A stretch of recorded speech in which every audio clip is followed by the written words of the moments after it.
Hello friends, स्वागत है आप सभी का एक बार फिर से हमारे यूट्यूब चैनल पढ़ाई विद पीके में। तो दोस्तों, जैसा कि आप सभी जानते हैं कि हम क्या पढ़ रहे हैं, तो ज्ञान सेतु सुबोध को पढ़ रहे हैं। तो इसी में आज हम पढ़ने जा रहे हैं विज्ञान को। चलिए शुरू करते हैं। तो आज विज्ञान का हमारा अभ्यास कार्यपत्र 10 है। और यदि आप जानना चाहते हैं कि सर हमको बताइए कि इसका पेज नंबर कितना है, तो देख लीजिए, इसका पेज नंबर आज आपका 52 है, 52 है। ठीक, तो चलिए इसे शुरू करते हैं। तो आप देखिए, आपका जो पहला सवाल दिया गया वह क्या है। पहला सवाल है, मानव उत्सर्जन तंत्र के प्रमुख अंगों के नाम एवं कार्य लिखिए। तो देखिए, मानव उत्सर्जन तंत्र किसे कहते हैं? तो वह तंत्र जिससे हमारे शरीर की अपशिष्ट पदार्थ उत्सर्जित किए हो जाते हैं, उसे को मानव उत्सर्जन तंत्र कहते हैं। तो आप यहाँ जो डायग्राम देख रहे हैं, फिगर देख रहे हैं, क्या है? ये हमारा मानव उत्सर्जन तंत्र है। चलिए इसे आगे पढ़ेंगे।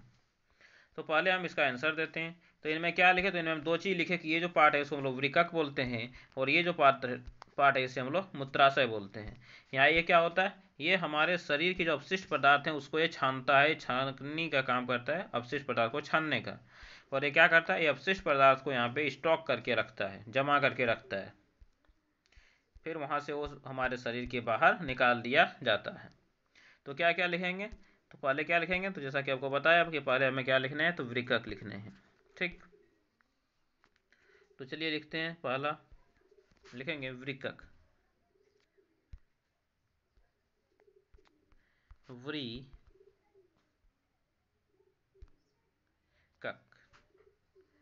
वृकक, अब लिखेंगे वृकक क्या होता है, तो लिखिए वृकक का क्या कार्य है। तो वृकक का कार्य है अपशिष्ट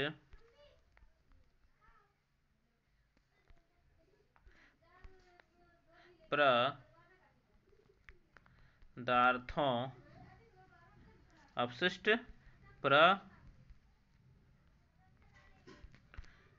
पदार्थों को क्या करना? तो अपशिष्ट पदार्थों को छानने का काम करना, छानने का कार्य करता है। ठीक, और दूसरा क्या लिखेंगे? दूसरा लिखेंगे हम लोग मूत्राशय। मूत्राशय या क्या करते हैं मूत्राशय? तो मूत्राशय क्या कार्य करता है? तो यह करता है हमारे अपशिष्ट पदार्थों को स्टॉक करने का कार्य। अपशिष्ट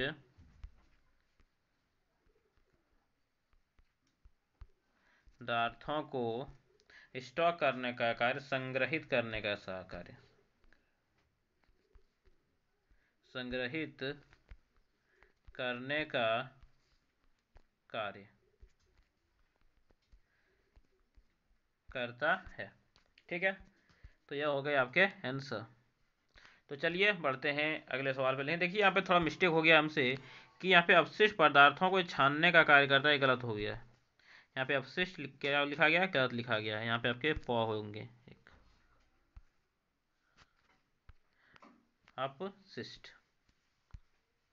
अब यह सही है। तो चलिए इसका अगला सवाल देखा जाए। अगला सवाल दिया गया है, हमारे शरीर से कौन से पदार्थों का उत्सर्जन होता है? कि नहीं, दो के नाम लिखिए। हमारे शरीर से कौन कौन से पदार्थ उत्सर्जित होते हैं? सबसे पहले क्या उत्सर्जित होता है? तो जो देखिए पसीना जो होता है वो हमारे शरीर का एक उत्सर्जित पदार्थ है। तो क्या लिखेंगे? पसीना।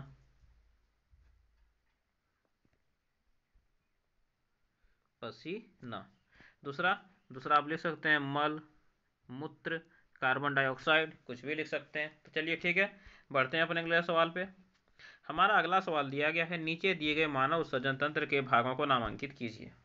इनके हमें हर एक भाग के नाम लिखने हैं। तो चलिए लिखते हैं इनके एक एक भाग के नाम। तो इनका जो यह भाग है इसे क्या कहते हैं? इस भाग को और इस भाग को दोनों क्या कहते हैं? दोनों को कहते हैं वृकक। मैं पहले इसको बता चुका हूँ, इसे क्या कहते हैं? वृकक कहते हैं। इस पार्ट को क्या कहते हैं? इसे हम लोग मूत्राशय कहते हैं। ये भी मैं आपको बता चुका हूँ। ठीक, चलिए। और ये जो दो जो नली है, इन दोनों नली को क्या कहते हैं? इन्हें कहते हैं मूत्र वाहिनी। क्या कहते हैं? इन्हें कहते हैं मूत्र वाहिनी। तो ये हो गए आपके मूत्र वाहिनी। ठीक है, तो चलिए इसके अगले सवाल को अब देख लिया जाए। इसका अगला सवाल आपके स्क्रीन पे दिख रहा है, वह सवाल दिया है, वर्ग पहेली हल कीजिए। तो इसमें हमें यहाँ पे जो वर्ग दिए गए हैं और यहाँ पे जो पहली दिए गए हैं उनसे यहाँ पे खाली जगह को हमें क्या करने, भरने हैं।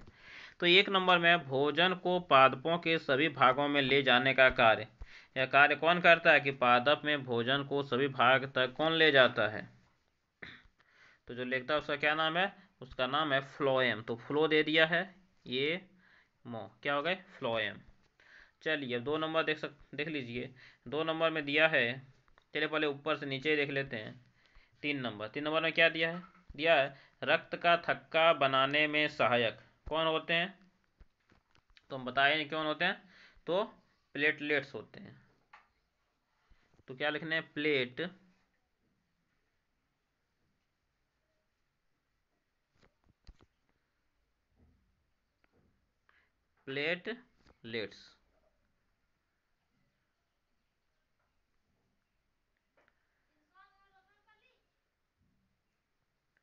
प्लेटलेट, तो ये हो गया आपके प्लेटलेट। ठीक, तो चलिए अब अगला देखा जाए। अगला है हमारा कितना नंबर, तो 4 नंबर। सवाल क्या है, हृदय से ऑक्सीजन समृद्ध रक्त को शरीर के भागों में पहुंचाने का कार्य कौन करता है। तो आप लोग पर जानते होंगे या फिर आप लोगों ने पढ़ा होगा कौन करता है। तो यह कार्य करता है आपका धमनी। कौन करता है, धमनी। और अशुद्ध रक्त को हृदय तक ले जाने का कार्य कौन करता है, तो शिरा करता है। चलिए अगला देखा जाए। 2 नंबर क्या दिया है, पादपों में जल और खनिज के अवशोषण का कार्य कौन करता है, जड़ करता है। तो देख 2 नंबर में जड़ देखोगा, लेकिन देखिए मुंह दे दिया गया है, तो यहाँ पे क्या लिखेंगे, जड़ का एक और नाम होता है मूल। तो क्या हो जाएंगे, मूल हो जाएंगे। अगला जो है 5 नंबर दिया है, अशुद्ध रक्त को शरीर के सभी भागों में ले जाने का कार्य। तो अशुद्ध रक्त को शरीर के सभी भागों से हृदय में ले जाने का कार्य मैंने बताया कि कौन करता है। तो यह कार्य आपका करता है शिरा। तो इस तरह से देखिए मैंने इसे बना दिया है, आप यहाँ से इसे नोट कर सकते हैं। और इस तरह से आपका जो पेज नंबर था 52 वह यहाँ पे क्या हो जाता है, समाप्त हो जाता है।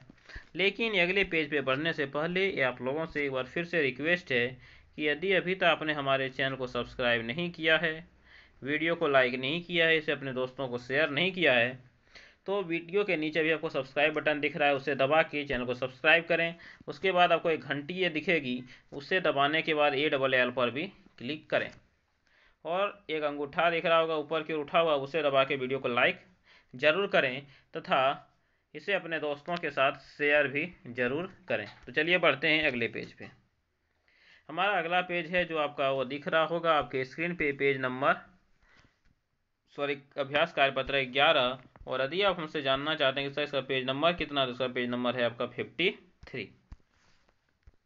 तो चलिए बढ़ते हैं अपने इस पेज पे। दिया गया है, निम्नलिखित प्रश्नों के सही उत्तर के क्रमाक्षर को चुनकर कोष्ठक में लिखिए। चलिए लिखते हैं। तो पहला दिया है, नर तथा मादा युग्मकों के युग्मन से बनी कोशिका क्या कहलाती है।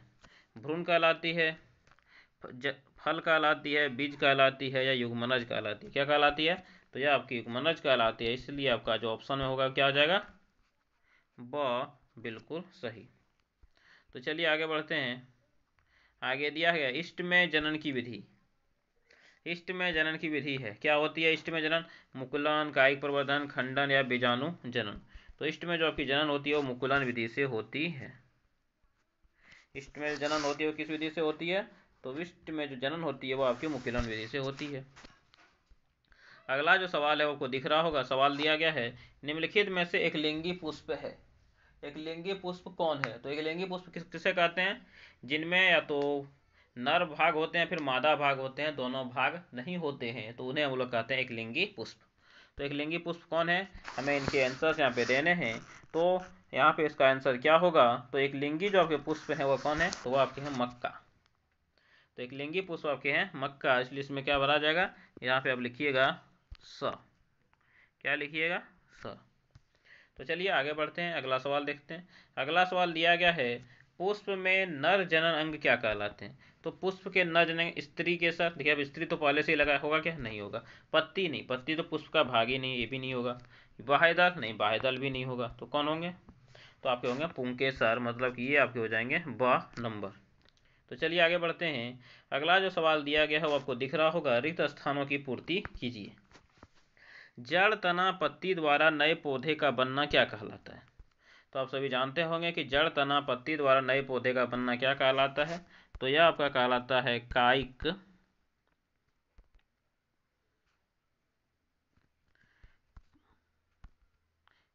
प्रवर्धन।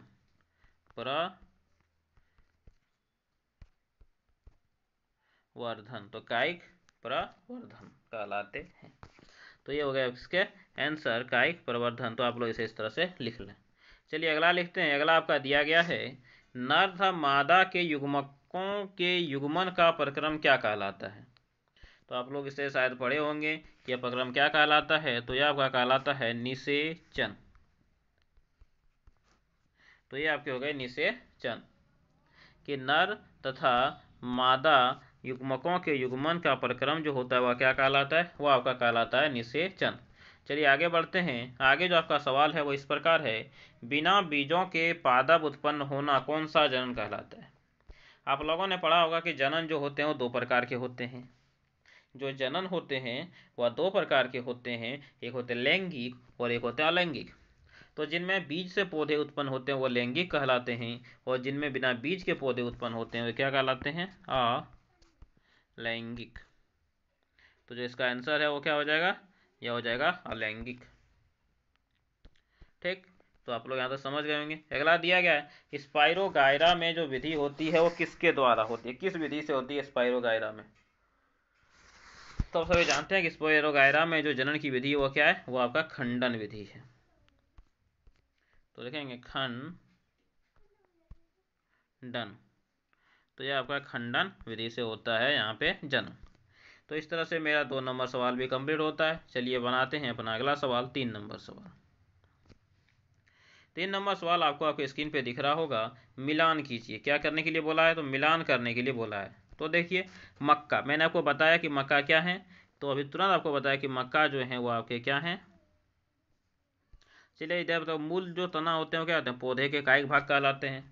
वर्तिकाग्र क्या होता है? तो स्त्री केसर का सबसे ऊपरी भाग वर्तिकाग्र होता है। परागकण किसमें होते हैं? तो ये नर युग्मक में होते हैं।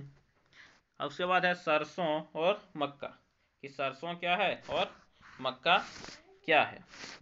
तो देख सकते हैं कि मैंने यहाँ पे ही आपको बताया कि जो सरसों है वह क्या, जो मक्का है वो क्या है? एक लिंगी है। मक्का क्या है आपका? एक लिंगी है। ठीक, मतलब कि यहाँ पे जो मक्का है वो क्या हो जाएंगे? तो मक्का आपके हो जाएंगे एक लिंगी। तो चलिए इसे एक लिंगी से मिला दिया तो सरसों हो गए आपके द्विलिंगी। ठीक है, तो आप लोग इसे इसी तरह से नोट कर लें। तो चलिए बढ़ते हैं अगले सवाल पे, सवाल नंबर 4 पे। सवाल है, निम्नलिखित चित्र पढ़कर जनन की विधियां पहचान कर लिखिए। कि यहाँ पे आलू में किस विधि से जनन होता है, इसमें किस विधि से जनन हो रहा है, यहाँ पे किस विधि से जनन हो रहा है। तो चलिए एक एक करके हर एक के नाम लिखते हैं। तो आप सभी जानते हैं कि आलू में जो जनन होता है वो किस विधि से होता है? तो इस विधि को कहते हैं कायिक प्रवर्धन। कायिक प्रवर्धन। तो कायिक प्रवर्धन हो गया किसमें? आलू में। इसमें क्या होते हैं? इसको हम लोग बोलते हैं, ये जो जनन की जो विधि है यह है आपकी जनन की विधि बीजाणु निर्माण। इसे क्या बोलते हैं? बीजाणु निर्माण। तो चलिए लिखेंगे यहाँ पे बीजाणु निर्माण।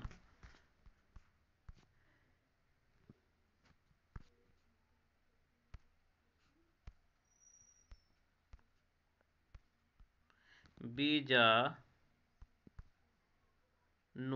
निर्माण। देख सकते हैं कि यहाँ पे मूर्धन्य नहीं दे रहा, तो हमें मूर्धन्य कहीं और से लाना पड़ेगा। तो चलिए यहाँ से ले आते हैं।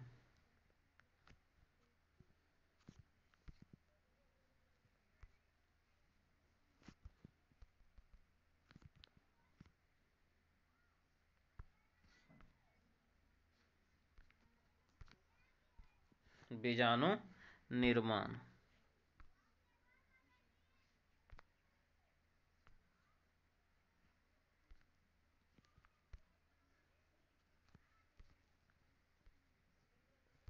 ये आपके हो गए बीजाणु निर्माण। और जो तीसरा था ये वाला डायग्राम, इसमें ये ईस्ट का है, और ईस्ट में आप लोग जानते हैं कि किस विधि से होता है जनन। तो आपको किस विधि से होता है? तो ये होता है आपका मुकुलन से। तो मुकुलन लन हो जाएगा इसका सही जवाब।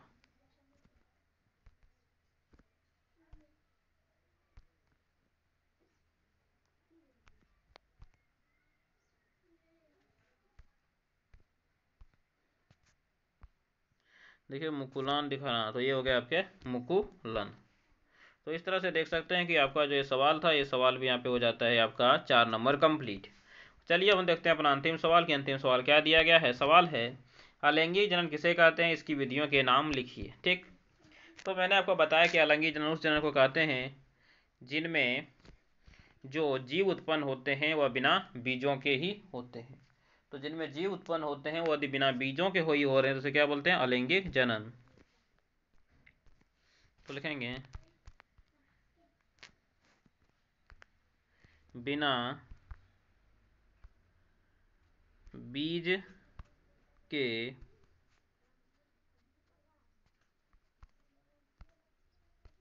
नए, बिना बीज के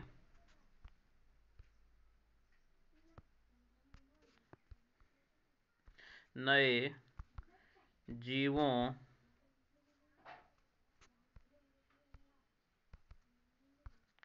बिना बीज के नए जीवों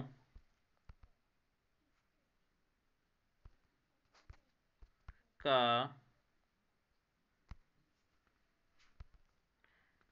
बिना बीज के नए जीवों का उत्पन्न होना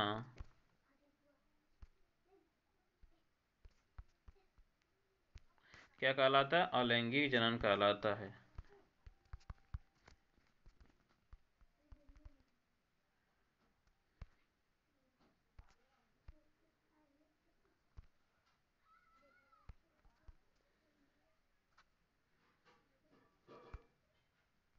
अलैंगिक जनन कहलाता है।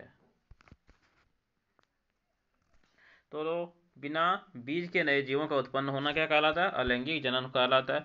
और इस विधि के नाम लिखने के लिए बोलेगा तो इस विधि के क्या क्या नाम है। तो पहला तो आपका मुकुलन हो जाता है, दूसरा विधि आपका क्या है, तो खंडन विधि है। और आप लोग जानते हैं कि खंडन विधि 2 प्रकार के होते हैं, तो मुकुलन हो गए, खंडन हो गए और कायिक प्रवर्धन होते हैं।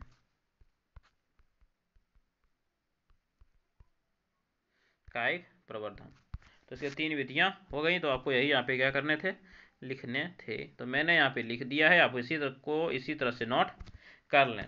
तो इस तरह से आपका पेज नंबर जो 53 है वह यहाँ पे समाप्त होता है। लेकिन वीडियो समाप्त करने से पहले आप सभी जानते हैं कि यदि आप लोग अपना चैनल अभी तक सब्सक्राइब नहीं किए हैं तो अभी तुरंत वीडियो के नीचे जाकर सब्सक्राइब बटन दबाकर चैनल को सब्सक्राइब जरूर करें, वीडियो को लाइक करें, अपने दोस्तों को जरूर शेयर करें। और यदि आप हमसे पढ़ना चाहते हैं क्लास 8, 9, 10 के मैथ, या फिर क्लास 8, 9, 10 और 7 के साइंस, या फिर इंग्लिश, तो आप कमेंट बॉक्स में कमेंट कीजिए, तो मैं उन सभी पे आप सभी के लिए अच्छी वीडियो बनाऊंगा जो कि आप लोगों को एक ही बार में समझ में आ जाएगा। और यह आप सभी के लिए होगा बिल्कुल फ्री एंड फ्री। तो चलिए मिलेंगे अगले वीडियो में, तब तक के लिए धन्यवाद। जय हिंद, वंदे।